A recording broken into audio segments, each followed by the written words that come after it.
Hindi ko akalain na pwedeng pagsabayin ang full-time job ko at pagninegosyo online. Kumusta? Ako nga pala si Marjorie at naninirahan sa Pilipinas, sa Mindanao. So, Bisayang dako. At ngayon, nandito na ako naninirahan sa Amerika. Ako ay isang housekeeping noon at ngayon nagtatrabaho sa food service as a host at ngayon may isang racket na online business. Yes po, digital online business ang nagpapabago ng buhay ko.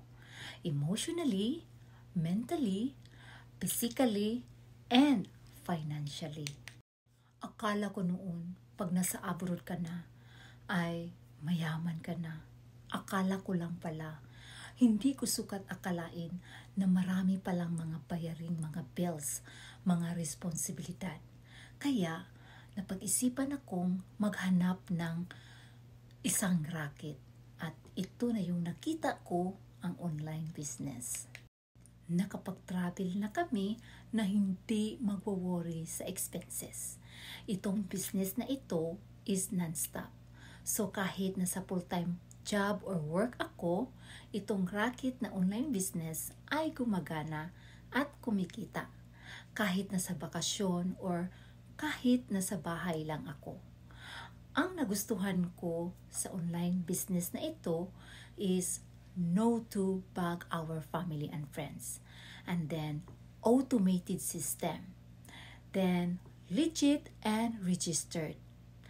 Flexibility of time. And then, with unlimited coaching and mentoring. So, kahit hindi ka magaling sa computer, ay okay lang. Kasi, ang training is provided for you. Ang kagandahan itong business na ito, kahit saan pwede mong gawin as long as may internet connection ka. Dahil sa business na ito, nakapag-quit na ako sa isa kong job. So ngayon, marami na akong time sa anak ko at sa pamilya ko. Kung gusto mong subukan at alamin ang business na ito, i-message nyo lang ako or click the Learn More button below, register your name and your valid email address, and watch the complimentary workshop so you will know the process on how to get started. And don't worry, I will help you every step of the way. Bye!